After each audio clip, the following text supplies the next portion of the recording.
semakin tipis harapan Nasdem untuk bisa mengusung Anies Rashid Baswedan sebagai kandidat capres di pemilu mendatang. Persoalannya kemudian, apakah PKS dan Demokrat bisa tampil sebagai partai pendekar pilih tanding? Atau memang sejatinya dua partai ini adalah hanya sekumpulan para pecundang?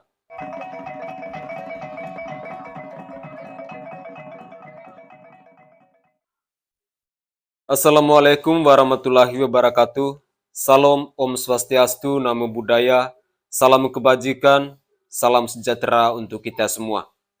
Saudaraku sebangsa dan setanah air, para penonton kanal YouTube-ku yang sangat saya hormati dan sangat saya cintai. Tidak perlu kita mencari pembenaran untuk sesuatu yang sudah memiliki kesesuaian, karena pembenaran hanya dilakukan oleh orang atau kelompok yang masih meragukan bahwa apa yang mereka pertahankan sudah benar.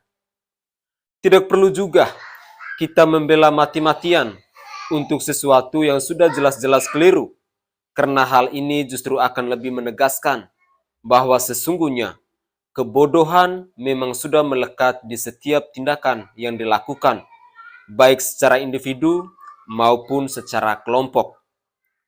Sejarah pun telah membuktikan bahwa tidak akan mendatangkan manfaat apapun untuk sebuah peradaban yang dibangun di atas tumpukan kebohongan.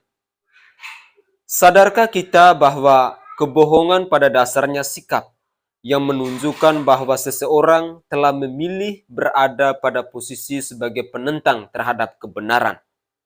Bangsa ini telah mengalami penderitaan selama 32 tahun ketika rezim kebohongan itu berkuasa. Diteruskan satu dekade dari kepemimpinan seorang kampium playing victim, sehingga menjadikan bangsa ini sebagai objek hegemoni dari bangsa imperialisme modern yang relatif dikategorikan memiliki peradaban lebih maju. Implikasi lainnya yang tidak kalah berbahaya bagi pembangunan jati diri bangsa adalah di mana terbentuknya karakter kebangsaan yang rapuh. Saling curiga menjadi agama baru. Menuduh tanpa bukti seolah ajaran yang akan mengangkat derajat keimanan sampai pada menganiaya terhadap orang yang berbeda pandangan wajib dilakukan. Karena hanya begitulah sikap seorang martir yang bisa mereka pahami. Menurut Profesor Dr. Buya Hamka, dalam sebuah buku yang berjudul Bohong di Dunia, menuliskan bahwa dunia ini akan hancur akibat kebohongan. Beliau berkesimpulan bahwa bohong dan dusta adalah watak manusia munafik. Kehidupan sosial akan terasa sempit dan tidak nyaman ketika banyak orang-orang munafik di dalamnya. Sebab itu, Rasulullah diutus ke bumi untuk menantang orang-orang munafik dengan membawa misi kebenaran melalui sifat jujur dan benar. Menurut Hamka, sikap jujur dan keberanian mempertahankan kebenaran adalah intisari dari jiwa yang merdeka. Sementara itu, kebohongan atau kemunafikan adalah gejala dari jiwa terjajah. Ada beberapa poin penting yang dapat saya pahami dari pernyataan beliau ini. Pertama, kebohongan adalah sifat yang dimiliki oleh orang munafik yang tidak mempedulikan kemaslahatan orang banyak. Oleh sebab itu, jangan pernah mempercayakan urusan apapun kepada individu atau kelompok yang terindikasi secara nyata bahwa mereka adalah bagian kelompok munafik. Jika itu terjadi, maka kehancuran yang akan kita derita hanya tinggal masalah waktu. Karena dalam kondisi seperti ini, kehancuran merupakan sebuah keniscayaan. Kedua, jangan pernah berharap terciptanya suasana yang tentram dan damai jika di mana tempat yang masih bercokol kelompok-kelompok yang terdiri dari orang-orang munafik. Untuk poin yang satu ini, saya merasa bahwa kita sudah menjadi saksi hidup terhadap fenomena yang dimaksud. Terlebih ketika Jokowi memimpin bangsa ini yang gejalanya sudah sedemikian terstruktur, terorganisir, dan masif. di mana kepemimpinan terdahulu adalah seorang kampiun playing victim dengan motonya yang terkena zero enemy.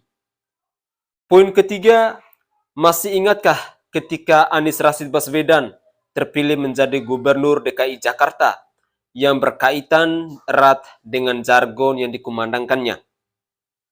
Begini salah satu kutipan yang mengundang banyak kritikan dari banyak netizen.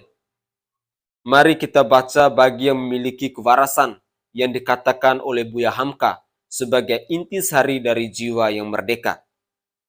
Dulu juga kita semua pribumi ditindas dan dikalahkan. Kini kita telah merdeka. Kini saatnya menjadi tuan rumah di negeri sendiri. Jangan sampai Jakarta ini seperti yang dituliskan pepatah Madura. Itik telur, ayam singerimi. Atau dalam bahasa Indonesianya, itik yang bertelur, ayam yang mengerami.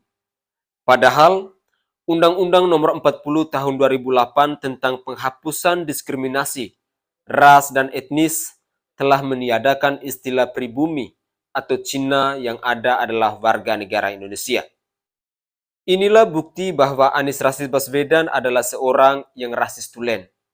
Jadi tidak bisa dipungkiri bahwa era pilkada dialah politik identitas menjadi paling brutal sepanjang sejarah. Anies Rashid Baswedan adalah politisi yang pure hipokrit, yang tak sedikit pun memiliki jiwa patriotis sebagai intisari jiwa yang mempersatukan elemen bangsa.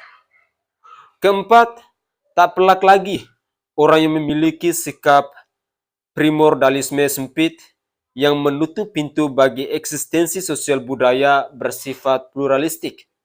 Sejatinya adalah pemilik sifat yang lahir dari rahim bangsanya kaum kolonialisme, yang mempraktekkan politik pecah belah dan adu domba yang sampai saat ini meresidu dengan gimmick seolah-olah mereka adalah kelompok yang tertindas, dengan tujuan mempertahankan sifat-sifat penentangan terhadap pemerintah yang sah terus terpelihara.